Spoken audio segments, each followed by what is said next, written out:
Acuérdense ustedes que aquí mismo, entre nosotros, con este equipo, nos tocó platicar de aquellos asuntos de los muertos en Guadalajara, ¿se acuerdas? Sí. De los camiones refrigerados, camiones que dejaban estacionados en una calle cuando los vecinos decían, oiga, ¿qué tiene ese camión? Porque ya apesta. Vamos a ver, 200 muertitos, 100 muertitos allá, 300 allá. ¿Se acuerdan? Sí. Sí, los De que no trailers. cabían los cadáveres, ¿no? Sí. Bueno, ahora este Quinto Elemento Lab hace una investigación que es de espanto. Hagan de cuenta ustedes, la maquila de ceniza. La maquila de ceniza, porque ahora resulta que tantas personas sin nombre, tantos que fueron desaparecidos, tantos que fueron levantados, tantos que fueron asesinados, de pronto no tienen un nombre, o si lo tienen, ups, mala suerte, pero acaban incinerados, pues para deshacerse de tanto cuerpo, ¿verdad? ¿Qué hacemos con tanto cuerpo? Pues vamos a quemarlo. Pero para sorpresa de todo el mundo, aquí están los datos que hace este equipo de Quinto Elemento Lab, a dónde van los desaparecidos. Y Darwin Franco es periodista independiente, coordinador del portal Zona Docs en Guadalajara, y acaban de dar a conocer estas cifras y estos movimientos tétricos del asunto de los desaparecidos, los muertos y a dónde van a dar. Darwin Franco, te saludo, ¿cómo estás? Buen día. Hola, ¿qué tal? Muy buenos días a ti y muy buenos días al auditorio. Gracias, Darwin. Asústanos con tu voz, con ese susto que ya nos metieron las palabras y los textos acerca de este asunto, donde ahora resulta que ya empezó a saberse a dónde van los que no tienen nombre y hasta los que sí tienen nombre acaban con el mismo paradero. Cuéntanos de ese asunto, de esa investigación maravillosa. Sí, bueno, lo que nosotros descubrimos es que de manera consciente y sistemática el gobierno de Jalisco, Sí. de hecho, 3 administraciones, 2 panistas y 1 del PRI, pues se dedicaron a incinerar los cuerpos de personas no identificadas. De manera específica, lo hicieron en 1559 cuerpos de personas no identificadas, a las cuales, digamos, se les llegó a ese paradero justamente por esta lógica administrativa que se impuso a una lógica de derechos humanos. Como siempre tenían un cíclico saturación de la morgue, pues encontraron en unos resquicios legales, en unas leyes locales, Sí. la posibilidad de hacer del destino final de estas personas la incineración. Esto aun cuando desde el año 2013 al 2015 ya estaba explícitamente prohibida a través de la Ley General de Víctimas que no se podía incinerar a ningún cuerpo porque había la presunción de que podría corresponder a una persona desaparecida. Aún así, el Estado de Jalisco realizó esta práctica, o al menos la investigación que nosotros hicimos data del año 2006 al 2015, donde sucedieron estas 1559 incineraciones. Pero de manera específica, ya cuando la ley federales lo prohibían, el gobierno todavía incineró a 255 personas más, alegando que era mucho más digno incinerarlas que llevarlas a una fosa común. Lo cierto es que si estas incineraciones se hubieran dado apegado a los marcos internacionales de derechos humanos, aunque también en ellos se señala la prohibición, pues muchas de esas personas posiblemente en un futuro hubieran sido identificadas, pero lo cierto es que el 83% de estos cuerpos incinerados no se les practicó ADN, los registros que se tienen son irregulares. ¿Por qué? Porque la lógica era hacer espacio teniendo los mínimos requerimientos. Es decir, lo único que registraban, de acuerdo a los datos que luchamos mucho porque nos dieran por transparencia, era edad, género y una difusa causa de muerte. ¿Por qué era importante esto? Porque con esto el registro civil les daba un acta de defunción, la Secretaría de Salud les daba un certificado médico de defunción, con ambos papelitos se formaban para solicitarle al municipio de Guadalajara, que era la autoridad donde estaba el horno o el territorio donde estaba el horno crematorio, ellos les daban el permiso de cremación y entonces activaban esta maquinaria que durante estos 9 años que nosotros hicimos la investigación, pues generó lo que nosotros también creemos que es un crimen de Estado. ¿Por qué? Sí. Porque en primer lugar terminó por desaparecer a estas personas cuando no creó las condiciones necesarias para que en un futuro puedan ser identificadas y porque también constituye una desaparición forzada a manos del propio Estado, porque estas personas a las cuales ellos tenían la obligación de poder identificar Por dos razones específicas, porque es una obligación del Estado dar certeza de quién es el cuerpo de una persona que llega a su CEMEFO, pero también porque una buena parte de estos cuerpos de personas no identificadas habían muerto a causa de un homicidio, entonces también el propio Estado incineró el cuerpo del delito. Y fíjate que más allá de todo este bolón de pistas que podrías tener para dar un seguimiento, también está la única pista que puedes tener de parte de los cuerpos, porque la mayoría son anónimos, pero otros no. Y hay algunas familias que no cejan de la búsqueda, que no ceden ante las negativas, y siguen y siguen y siguen y persiguen. Y estas son también los datos más frescos y los datos más reveladores que tienes del seguimiento de estos cuerpos, como el caso de Óscar Ramírez Reyes, de 20 años, que lo desaparecieron el 7 de febrero de 2014 y que 20 meses después supieron que el cadáver de Óscar sí había salido de una fosa donde a la familia le habían negado la posibilidad de que ahí estuviera, pero que siempre sí estaba en esa fosa. Estamos hablando de 20 meses después de que el cuerpo no existió oficialmente. Si esa familia se rinde, ya no hay pista que seguir, pero no se rindió. Y ese tipo de historia, Darwin, se debe sumar a otras tantas que a ustedes les da una pista fiable. Sí, porque al menos el Estado reconoce haber entregado 116 restos humanos en ceniza. Nosotros en el reportaje damos cuenta de la historia de Óscar, que acabas de mencionar, donde en realidad también se demuestra que la propia autoridad ni siquiera es capaz de buscar al interior del propio instituto. Es decir, si alguien hiciera bien su trabajo, alguien debió haberle dicho a esta familia: oiga, su hijo sí está aquí, llegó exactamente 7 días después de que usted denunció como desaparecido, si estaba en esa fosa donde usted vino a preguntarme si había ocurrido ahí, porque la fosa estaba muy cerca del lugar donde desapareció.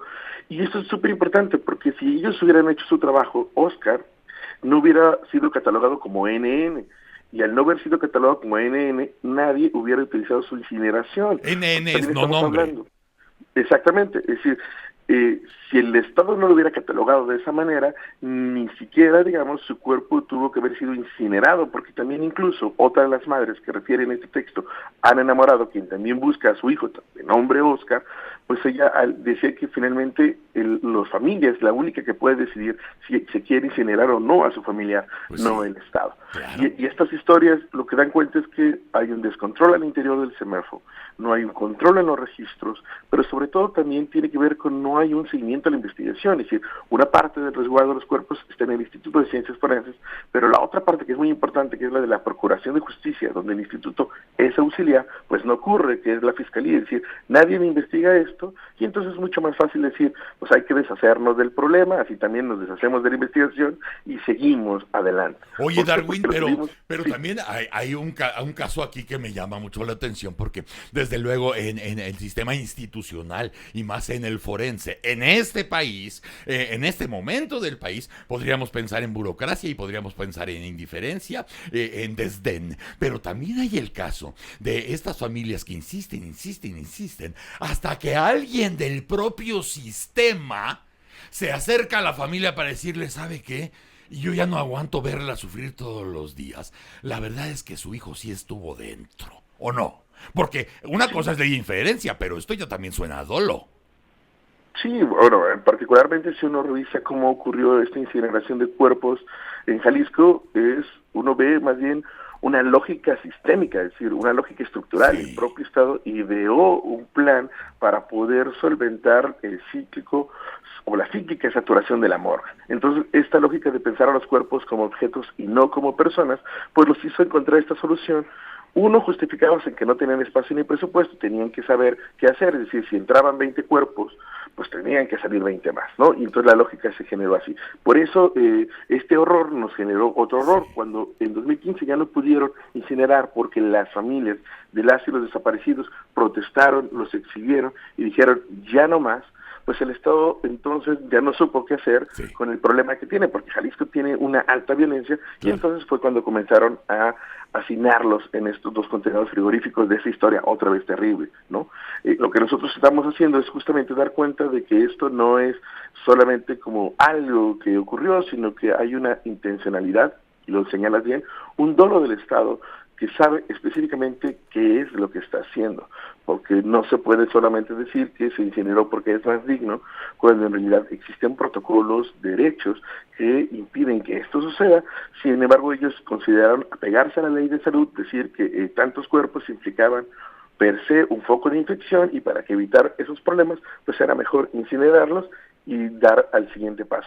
Pero lo cierto es que en este registro que nosotros hicimos hay unas inconsistencias tan grandes como pensar que, por ejemplo, la fecha de ingreso no coincide con la fecha de incineración, los expedientes no coinciden, hay personas que se incineraron sin ni siquiera tener un dato, o sea, ni siquiera tener ni edad ni género, solo una causa de muerte, lo cual tampoco sería viable en términos de que no se le pueden dar ni el acta de función, ni el certificado médico de función, y hubo incluso otros casos, o lo que demuestra este registro de incineraciones, es que la capacidad del horno crematorio aproximadamente de este CEMEFO eran de 20 cuerpos, y había días donde las incineraciones llegaban a 38, ¿no? ¡A su madre! Y entonces mira, es difícil también. Fíjate que este cuadro dantesco que nos presentan y que está sustentado, ya nos lleva realmente a pisar el suelo que nos corresponde. Muchos años, y hasta hace poco, hasta antier, si me presionas, estábamos tratando de ver cuál era el diagnóstico de la gran enfermedad que nos está matando. Pero no, ya no estamos en ese tiempo. Ahora estamos en la autopsia para ver de qué chingados nos morimos. Ese es el momento. Por eso ayer y antier, que Michelle Bachelet estaba tratando de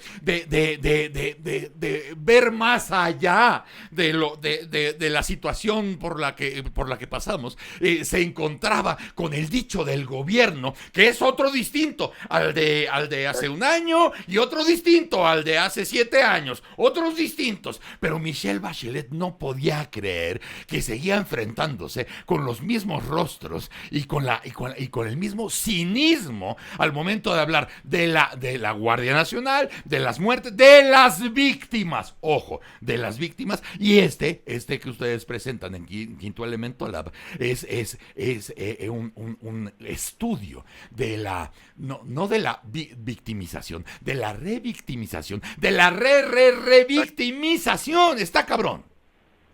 Sí, porque finalmente, ¿cuál garantías existen de que el propio Estado, al morir, no nos desaparezca, ¿no? O al menos eso ocurrió durante 9 años en Jalisco, y esta es una circunstancia que incluso organizaciones de derechos humanos locales señalan específicamente como un crimen del Estado, porque el Estado lo realizó, y al final el esfuerzo que nosotros hacemos desde Quinto Lab, a donde van los desaparecidos y Zona Docs, es que esto sirva, uno, para hacer la denuncia, pero también para señalar algo que las familias han venido manifestando, que es el derecho a la verdad, a la memoria y a la justicia.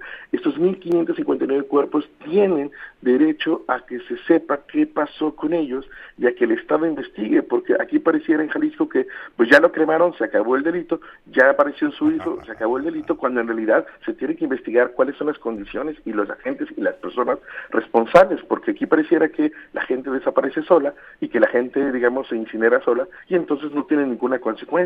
Por eso para nosotros nos parece muy grave que en 9 años ni un solo funcionario público ha sido denunciado, ni un solo funcionario público ha tenido una falta de carácter administrativo, y muchos de los que iniciaron esto pues ya se fueron, ¿no?, de la institución, y pareciera que el nuevo gobierno, que es el gobierno de Enrique Alfaro, pues esta circunstancia pues no le preocupa mucho por 2 cosas específicas, porque no fue en su administración, y porque algunas de las personas que están involucradas también en estos hechos pues forman parte de su gobierno. Y fíjate nada más, mucha gente que nos está oyendo ahorita puede decir, bueno, pero ya que se fijan, ya se murieron, cabrón, a lo que sigue. Y tendríamos que decirle a esa gente, sí, tienes razón, pero mañana el muertito podría ser tu hijo, pendejo.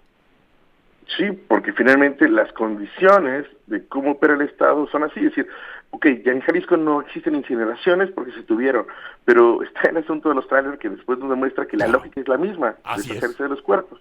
Ahora tenemos las inhumaciones, que en la segunda parte del reportaje que nosotros estamos generando, tiene que ver con que en los panteones donde nos dicen que debieran estar, pues tampoco están y las cuentas no cuadran, ¿no? Claro. Es decir, hay una crisis forense que no solo tiene que ver uno con pues, la violencia exacerbada que vivimos, sino con la incapacidad del Estado en resolver de verdad este problema, porque lo más lógico sería en que yo me pongo a chambear para identificar a las personas, eso ya no me genera saturación y entonces tengo capacidad para seguir resolviendo el problema o genero condiciones de seguridad específicas para que no siga teniendo más homicidios que me generan este problema, pero parece que aquí lo lógico es hacer lo ilógico. Y como lo vimos en otros estados, en ese carromato lleno de cadáveres, también desaparecen convenientemente para el Estado algunos incómodos, convenientemente para el narco otros incómodos y convenientemente para otros interesados en haber mandado gente al cielo, desaparecen convenientemente también en ese carromato donde va mucha gente que no supo ni qué día le tocaba, y las familias que van detrás llorando tratando de que les digan si su hijo o su marido o su hermano van en esa misma carga. Darwin Franco, te agradezco mucho estos minutos, periodista independiente, coordinador del portal Zona Docs en Guadalajara y parte importante de esta investigación de Quinto Elemento Lab. Gracias, Darwin. Al contrario, muy buenos días a todos. Un abrazo para ti, Darwin Franco, en el Mañanero.